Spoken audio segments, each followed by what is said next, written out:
backpack that was so heavy that it bent him over. Within it was a bomb packed with shrapnel. Who convinced this young man to put a 32-kilogram bomb in his backpack? There is evidence that he could have been stopped. The man in the yellow jacket is a member of security staff at the arena who was told that Salman Abedi was acting suspiciously before the explosion. The man who told him, Witness A, actually confronted Salman Abedi. Witness A says that he asked the man, "What have you got in your rucksack?" but got no response. Witness A then said, "It doesn't look very good, you know.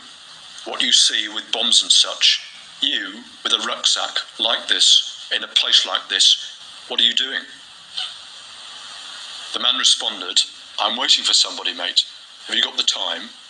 The security guard flagged Abedi to a colleague. The second security guard then tried to alert the control room, but all of his radio channels were busy, and he watched as Salman Abedi carried his backpack closer towards the arena itself. "I just froze," the security guard said, "and didn't get anything out on the radio. I knew at that point it was too late." The 22 victims were remembered on this, the first day of the inquiry. Kelly Brewster, Georgina Callender, Olivia Campbell-Hardy. Olivia was 15 years old.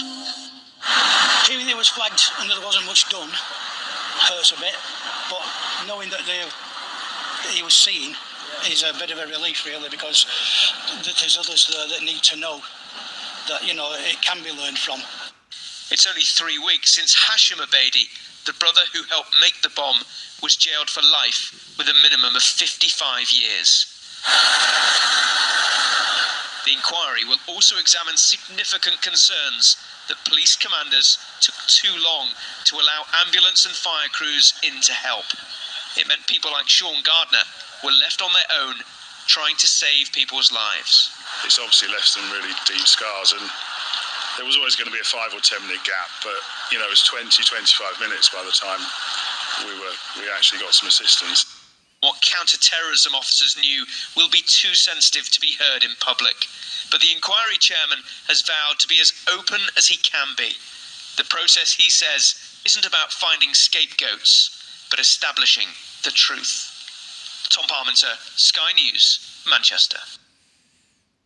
These dramatic new pictures show the London Bridge terrorists about to attack an innocent passerby.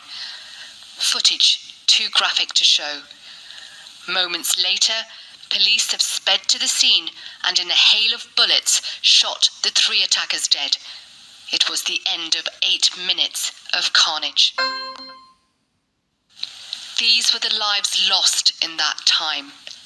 8 was also the grim death toll reached today, after police searching for a missing French national discovered a body in the Thames. Xavier Thomas was in London for a weekend away with his girlfriend. She was seriously injured. The couple had been walking over London Bridge when the attack happened. Friends who had been with them that night had been unable to find Mr. Thomas since.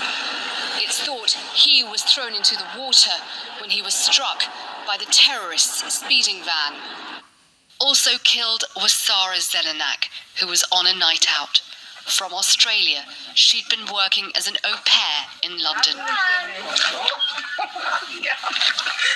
Ignacio Echeverria from Spain died fighting with a terrorist to protect an injured woman, using his beloved skateboard. While the investigation into their killers has yielded another arrest, a 30-year-old man was taken away from this house in East London. And more information about the 3 attackers themselves has also emerged. There are questions over how one of them, Italian-Moroccan Yusuf Zagbar, was allowed into Britain, despite being on a European security watch list. This is a new image of him, which emerged tonight. Speaking from her home, his mother Valeria said she'd noticed a change in her son. Saying when I went to England last year, he was a bit more rigid. I could tell there was radicalization.